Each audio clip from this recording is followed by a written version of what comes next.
Hey guys, what's going on? It's Meshi with Path to Wellness with Meshi. Thank you so much for joining me in today's video. If you're new here, welcome.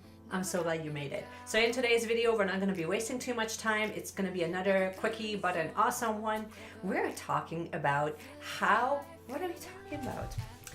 How you can plan in a way that it actually supports your life. So especially if you're big in bullet journaling, I find that while it's amazing when you can sit down and you can doodle and you can allow your bullet journal to be like this artistic expression of you, I find that sometimes I really just don't have the time, or I don't want to make that a priority for myself.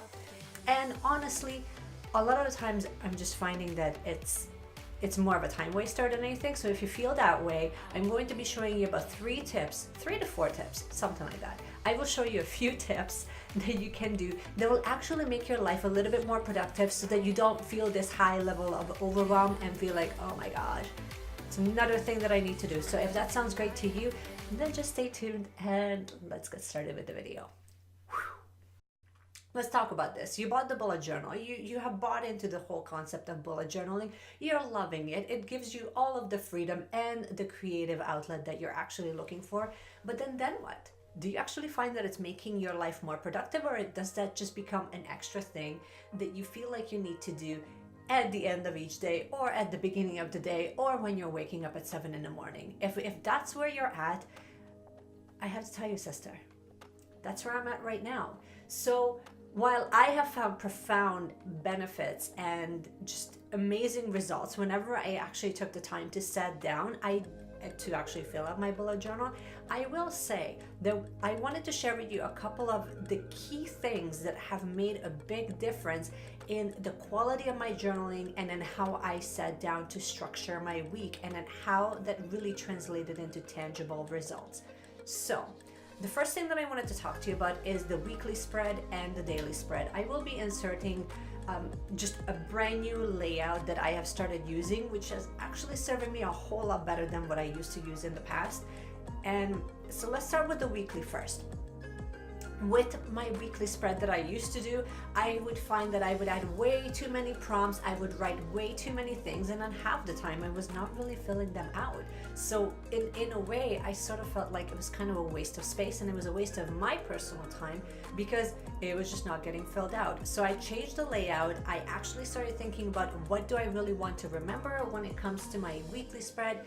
What do I really want to include in each of the days that are like permanent information that I needed to remember? And then once I started doing that, then my weeks are starting to flow a little bit easier. So I will show you a sample of what I'm using currently, so then I'll give you a little bit of inspiration. I'm not showing this to you so that you completely copy it. I'm showing this to you so that it gives you an idea of what has changed.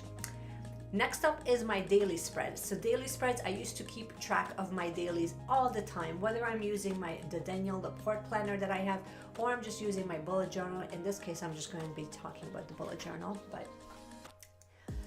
I would add way too many things there. And really, the big things that I started writing down is I started ditching my actual to-do list, because I would write down all of the things that I started shoulding. Basically, it was a shoulding type of planning session, and if you relate, it's not pretty.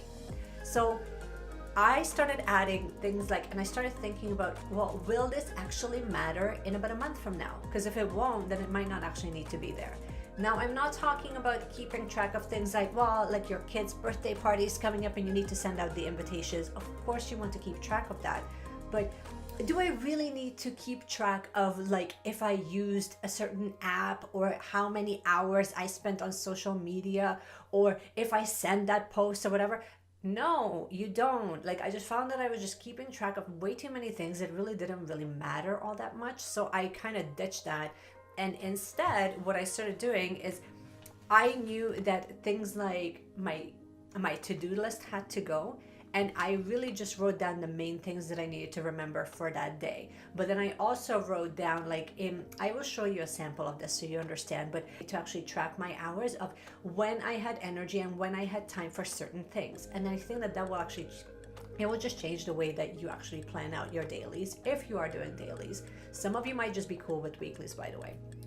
And the next thing was it has nothing to do with like what you actually write in your bullet journal. It had everything to do with the entire environment. And if you have heard me speak about this before, you already know that everything is, say it with me, everything is energy, and it really is. So that means, and I mean, I can fully attest to this. Basically, if everything is energy, then what I had to do is I had to honor that the space that I'm using to sit down to actually plan my weeks out or plan my months out, it has to be clean, tidy, organized, at least for me. I mean, I cannot function in a space that is so cluttered that I can't even find a thing there.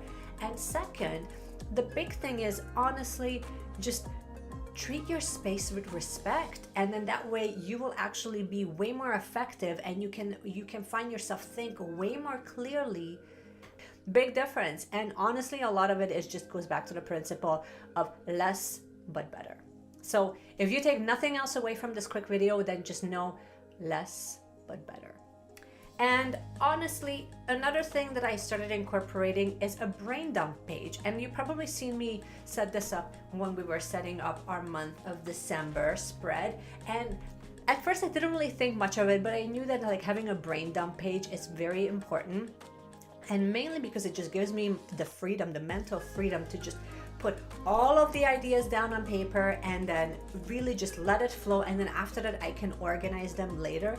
But then at least it's not cluttering up my mind. And I see what happens with some of you when I see you in person, when I feel like you have 20 different topics or 20 different subjects in your head, and it's just cluttering up your mind space. So you're scared to dive into any one particular idea because you feel like you're going to lose the train of thought on the next one and on the next one. So I gave myself that emotional freedom to just put it on a brain dump page. And I mean, really, I just kind of left it there. But here I actually started categorizing my brain dump a little bit. So I added a column for project, idea, or event, like whatever, like I gave it a name, like whatever the thing was.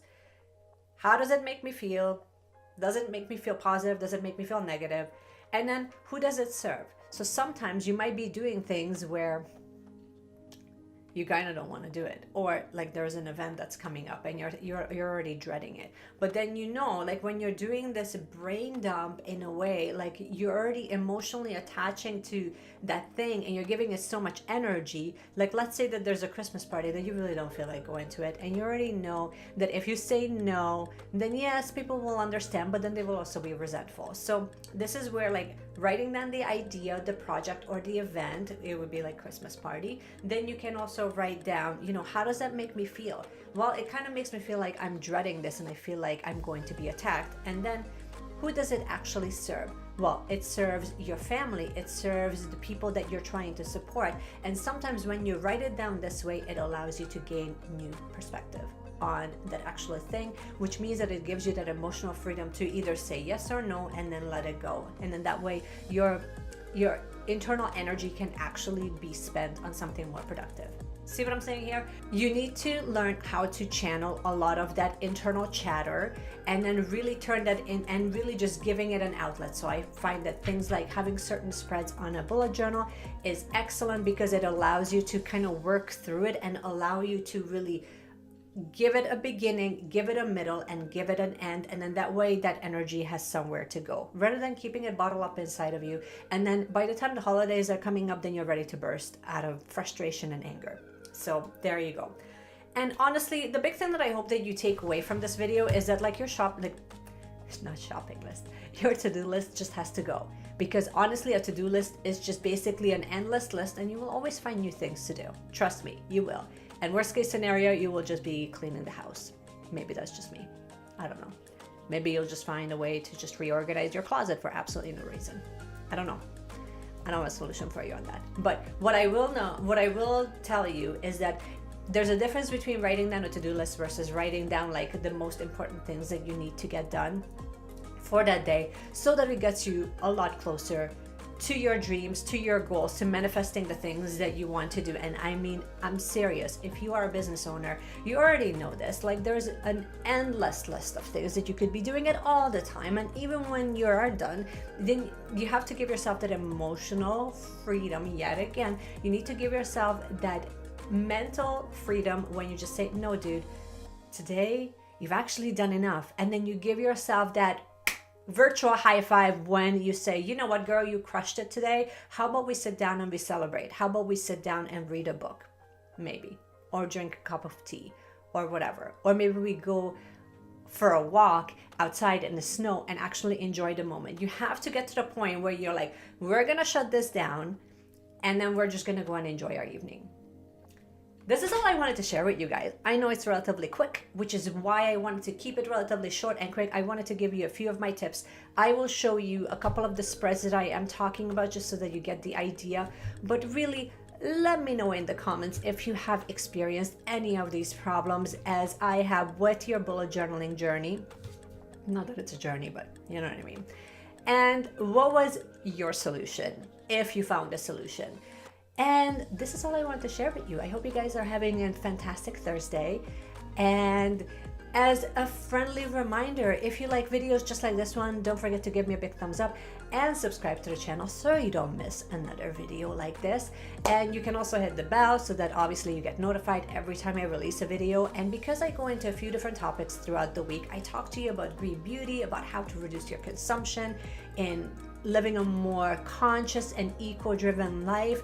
And we talk a little bit about anxiety management and overwhelm. So because we go into a few different topics, one of the things that I have started doing to serve you better is I usually send out a weekly recap email that I send out on Sundays, because usually I release a video every Tuesday, Thursday, and once on the weekend. So on Sundays, I usually send you a quick reminder, a quick overcap.